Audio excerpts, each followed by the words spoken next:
मैं आनंद अवस्थी।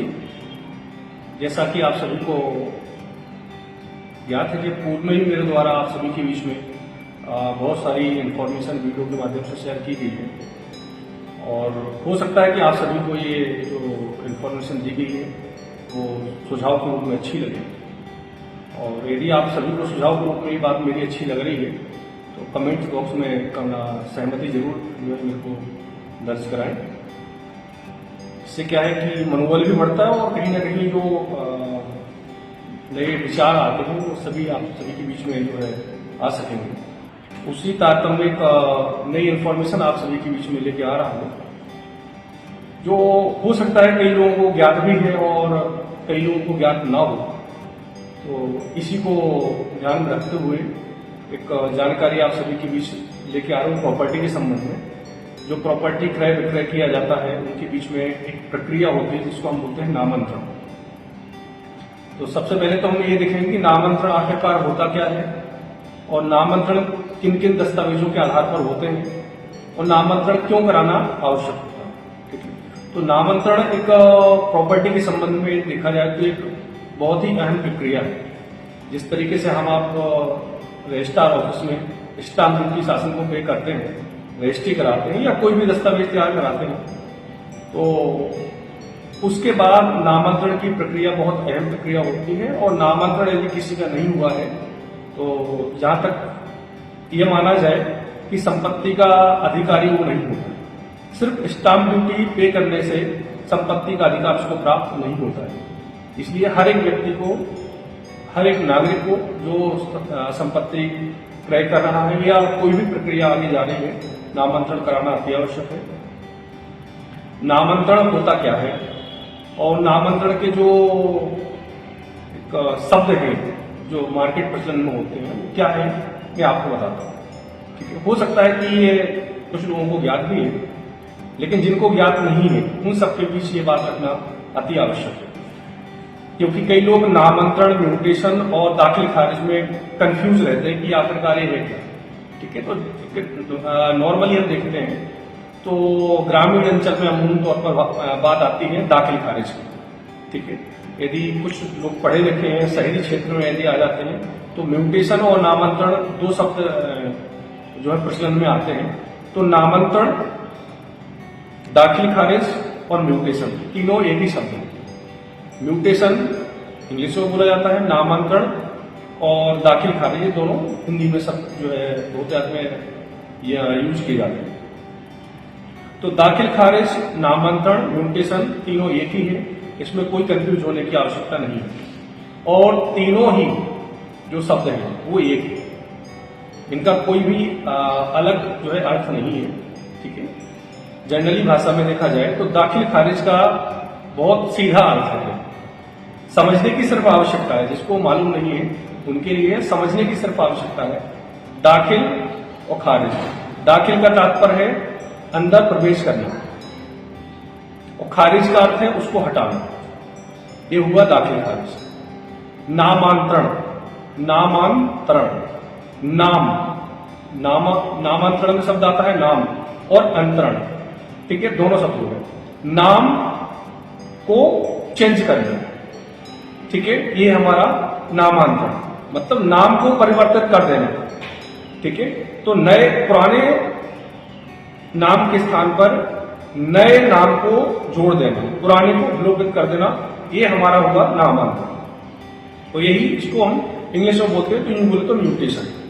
ठीक है, तो नामांतरण के संबंध में कई लोग बहुत कंफ्यूज रहते हैं और दर दर की ठोकरें खाते रहते हैं। ठीक है, तो किसी को इसमें कंफ्यूज होने की आवश्यकता नहीं है, इसका शब्दार्थ बिल्कुल स्पष्ट है।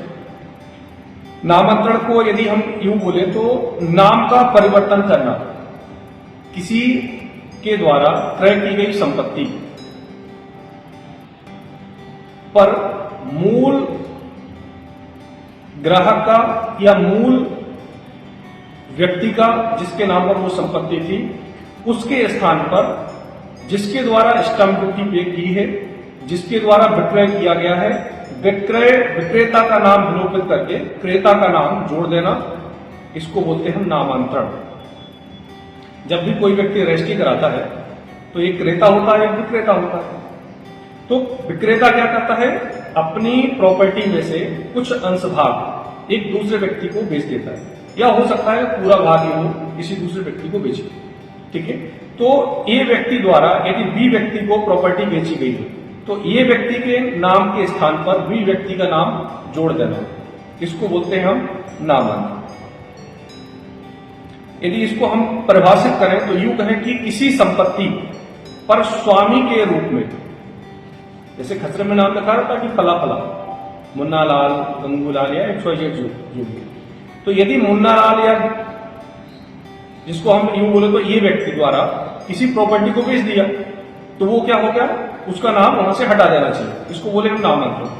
किसी संपत्ति पर स्वामी के रूप में लिखा हुआ पुराना नाम हटाकर उसके स्थान पर दूसरे व्यक्ति का नाम जोड़ देना ही नामांतरण है।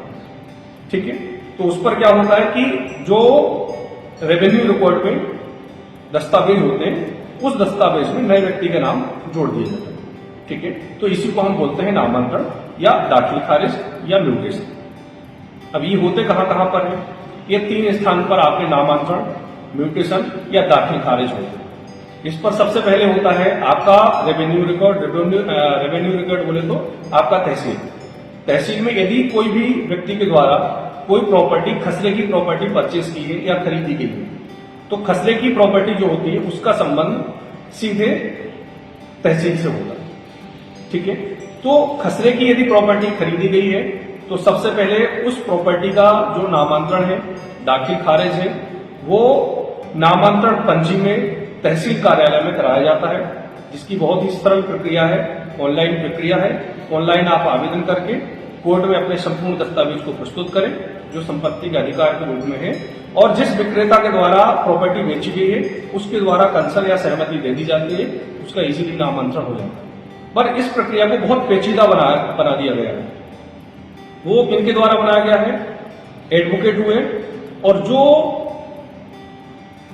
तहसील कार्यालय में कर्मचारी हैं, इनके द्वारा सरल प्रक्रिया को बहुत पेचीदा बना दिया गया है, जिसमें कई तमाम प्रकार के जो है डॉक्यूमेंट्स जो है मंगाए जा रहे हैं, जबकि बहुत सरल प्रक्रिया है। यदि पूर्व में एक व्यक्ति का नाम पर नामांतरण किसी अधिकारी के द्वारा कर दिया गया है तो कहीं ना कहीं उस दस्तावेज को वेरीफाई किया गया होगा, तभी उसका नामांतरण किया गया हो। और यदि उस व्यक्ति के द्वारा किसी प्रॉपर्टी को बेचा जा रहा है तो उसका सामान पर इजीली जो है उसका नामांतरण उसके स्थान पर नाम जो है जोड़ा जाना चाहिए, वो सरल प्रक्रिया है। ठीक है, और दूसरा ये है कि यदि किसी की प्रॉपर्टी हाउस नंबर की प्रॉपर्टी है तो हाउस नंबर की प्रॉपर्टी का संबंध होता है नगर पालिका, नगर निगम। ठीक है, या फिर यूं देखें तो यदि पुरानी कोई हाउस नंबर की प्रॉपर्टी आ रही है तो यदि उनका देखें तो नजूल से उनका संबंध होता है। यदि नगरीय क्षेत्र की प्रॉपर्टी है तो उनका नजूल से संबंध होता है, तो नजूल जो है खसरे की प्रॉपर्टी है तो उसको नजूल में अपना नामांतरण कराना चाहिए। अब नामांतरण किन किन दस्तावेजों के आधार पर होते हैं, ठीक है, या दाखिल खारिज जो है किन किन दस्तावेजों के आधार पर होते हैं, हमको ये समझना होगा। तो सबसे पहले जो यदि हम नामांतरण प्रक्रिया में या दाखिल खारिज में देखते हैं तो एक होता है सेल डीड। यदि किसी व्यक्ति के द्वारा किसी प्रॉपर्टी को खरीदा गया है, खरीदना मतलब परचेज करना, या किसी व्यक्ति के द्वारा बेचना मतलब उसके द्वारा सेल किया जाना, तो यदि किसी कस्टमर के पास सेल डीड है, विक्रय पत्र है, तो विक्रय पत्र के आधार पर उसका नामांतरण किया जाता है पहला। यदि किसी व्यक्ति के द्वारा कोई प्रॉपर्टी दान में दी गई है तो दान पत्र के आधार पर भी उसका म्यूटेशन होता है, नामांतरण होता है, दाखिल खारिज होता है। 2 हो गए। तीसरा होता है फौती नामांतरण। फौती नामांतरण, फौत का मतलब होता है किसी भी व्यक्ति की यदि मृत्यु हो जाती है तो वो उसका नाम विलोपित कर उसके जो वारिस है उनका नाम जोड़ा जाना, फौती नामांतरण प्रक्रिया होते हैं।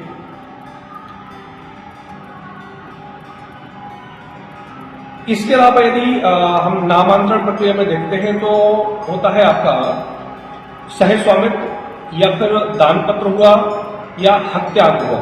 इन सभी दस्तावेजों के आधार पर जो है नामांतरण प्रक्रिया की जाती है। और यदि फौती नामांतरण की बात आती है तो फौती नामांतरण बहुत ही सरल प्रक्रिया है। इस प्रक्रिया के लिए हमको सिर्फ आवेदन करना पड़ता है इसके लिए पंचनामा और एक सिजरा। सिजरा में क्या होता है, उसमें एक पूरा बायोडाटा आवेदनकर्ताओं का लेख किया जाता है कि ये प्रॉपर्टी किन के नाम पर थी, इनके कितने वारिस हैं, ठीक है, और उन्हीं सभी वारिसों के आधार पर उस प्रॉपर्टी का नामांतरण किया जाता है। और यदि उनमें से किसी वारिस के द्वारा अपनी प्रॉपर्टी पर एक अपने भाई या बहन या किसी भी जो है सदस्य के नाम प्रॉपर्टी करने का, ट्रांसफर करने का रिक्वेस्ट किया जाता है या सहमति दे दी जाती है कि ये फला प्रॉपर्टी हमारी इन भाइयों को, बहनों को या जो भी उनके वारिस हैं उनको दे दी जाए, तो इस प्रक्रिया पर अलग से नामांतरण की प्रक्रिया की जाती है। तो नामांतरण की प्रक्रिया बहुत ही सरल प्रक्रिया है और नामांतरण प्रक्रिया पूर्ण होने के बाद ही उस संपत्ति का अधिकार किसी व्यक्ति को प्राप्त होता है। सिर्फ स्टाम्प ड्यूटी देने से संपत्ति का अधिकार किसी को प्राप्त नहीं होता है। इसलिए हर एक व्यक्ति से, हर एक नागरिक से मेरा यही अनुरोध है कि सिर्फ रजिस्ट्री को की स्टाम्प ड्यूटी ही पे ना करें, सिर्फ प्रॉपर्टी को खरीदे बस ना, उसका नामांतरण कराना अति आवश्यक है। नामांतरण से कोई बिल्कुल न डरे। हर एक व्यक्ति को अपनी प्रॉपर्टी का नामांतरण रेवेन्यू रिकॉर्ड में या म्युनिसिपल रिकॉर्ड में कराना अनिवार्य है। अदरवाइज मैं ये समझता हूं कि संपत्ति का वो अधिकारी नहीं है, क्योंकि उसकी भी एक टाइम अवधि है, उसकी भी एक समय अवधि है। यदि इतनी समय अवधि गुजर जाती है तो उसके द्वारा जो स्टाम्प ड्यूटी पे की गई है वो स्टाम्प ड्यूटी कहीं ना कहीं शून्य हो जाती है। कई बार देखने में ये आता है कि एक सेलर जो होता है उसके द्वारा बहुत बड़ा चक्र जो होता है 10, 15, 25 एकड़ का अपना जो उसका चक्र होता है उसमें से थोड़ा थोड़ा पार्ट कई लोगों को बेच दिया जाता है। पर उसमें से जो कस्टमर होते हैं, जैसे 100 कस्टमरों को बेचा, 100 में से 30-35 कस्टमर ऐसे होते हैं नामांतरण नहीं कराते, भूल जाते हैं, बोलते मैंने तो रजिस्ट्री करा ली। भाई मैंने रजिस्ट्री करा ली इसका तात्पर्य ये नहीं कि आपका उस पर अधिकार है। पर जो सेलर होता है वो क्या देखता है कि हमारे प्रॉपर्टी पर तो जो खसरा है उस खसरे में आज भी जो है रकबा खाली है, उस खाली रकबे के बिहाफ पर वो प्रॉपर्टी दोबारा सेल आउट कर देता है। अब यहाँ होता क्या है, एक कस्टमर जिसके द्वारा पहले रजिस्ट्री करा ली गई है, लेकिन जो विक्रेता है उस विक्रेता का नाम उसने विलोपित नहीं कराया है, अपना नाम वहां नहीं जुड़वाया है, नामांतरण नहीं कराया है। इस प्रक्रिया में क्या है, उसको कहीं ना कहीं दर दर की ठोकर खानी पड़ती है। लेकिन जिस व्यक्ति के द्वारा उस प्रॉपर्टी को बेचा गया है, या तो उसको माइंड में नहीं रहती या फिर वो 420 करता है, मतलब 420 करके उस प्रॉपर्टी को बेच देता है, तो वो क्या करता है, धन दोगुना कर लेता है, मुनाफा अपना एक्स्ट्रा कमा लेता है। ठीक है, उस चक्कर में क्या होता है, जो गरीब तबके का व्यक्ति होता है उसको दर दर की ठोकरें खानी पड़ती है, क्योंकि उसके द्वारा पहले से रजिस्ट्री करा ली, लेकिन रजिस्ट्री कराने के साथ उसने म्यूटेशन नहीं कराया, तो उसको दर दर की ठोकर खानी पड़ती है। ठीक है, तो इसलिए मेरा सभी से यही रिक्वेस्ट है, यही अनुरोध है कि यदि आपके द्वारा प्रॉपर्टी खरीदी गई है, यदि किसी की फौत हो गई है, या किसी के पास दान पत्र है, या किसी की वसीयत है, या फिर उसने हत्या करा रखा है, तो इन सभी कंडीशनों पर उसको अपना नामांतरण, दाखिल खारिज, म्यूटेशन कराना अति आवश्यक है। यदि आपने नामांतरण नहीं कराया तो कहीं ना कहीं इसका खामियाजा खुद को ही भुगतना पड़ेगा। इसलिए हर एक व्यक्ति अपना नामांतरण, दाखिल खारिज या म्यूटेशन, तीनों एक ही शब्द हैं, इनको बड़े आराम से कराएं। सरल प्रक्रिया है, इससे किसी भी व्यक्ति को घबराने की कोई आवश्यकता नहीं है। नामांतरण सीधा फंडा है, सीधा बिल्कुल स्पष्ट है। एक व्यक्ति का नाम विलोपित करके, मूल व्यक्ति का नाम विलोपित करके, या यूं कहें तो पुराने व्यक्ति का नाम हटा करके नए व्यक्ति का नाम, जो नया दस्तावेज आया उस दस्तावेज के आधार पर नए व्यक्ति के नाम जोड़ देना हमारा नामांतरण है। दाखिल खारिज पुराने व्यक्ति का नाम हटाकर, या पुराने जो ग्राहक हैं उनका नाम हटाकर नए व्यक्ति का नए दस्तावेज के आधार पर नाम जोड़ देना हमारा दाखिल खारिज की प्रक्रिया कहलाती है। इसमें किसी को घबराने की आवश्यकता नहीं है। आप दस्तावेज अपने प्रस्तुत करें, कोर्ट में दस्तावेज प्रस्तुत करें, तहसील कोर्ट में, और बड़े ही इसी तरीके से अपना नामांतरण कराएं। और अपना संपत्ति का जो स्वामित्व है, संपत्ति के जो स्वामी है, उसको कहलाने का हक आपके पास होना चाहिए। इसलिए हर एक व्यक्ति, हर एक नागरिक अपना नामांतरण कराए। नामांतरण की जो टैक्स है उसको पे करें। नामांतरण खसरे में भी कराया जाना चाहिए और नामांतरण रेवेन्यू रिकॉर्ड में भी कराया जाना चाहिए, जिससे आपको बिजली का कनेक्शन कराने में प्रॉब्लम ना हो, नल के कनेक्शन कराने में आपको जो प्रॉब्लम ना हो। और भी बहुत सारे जो टैक्सेस होते हैं, जैसे आपको बिल्डिंग परमिशन लेने, इन सब के दौरान भी कहीं ना कहीं आपको टैक्स पे करना पड़ता है। तो इन सब की सुविधा आपको मिल सके, किसी भी प्रकार की असुविधा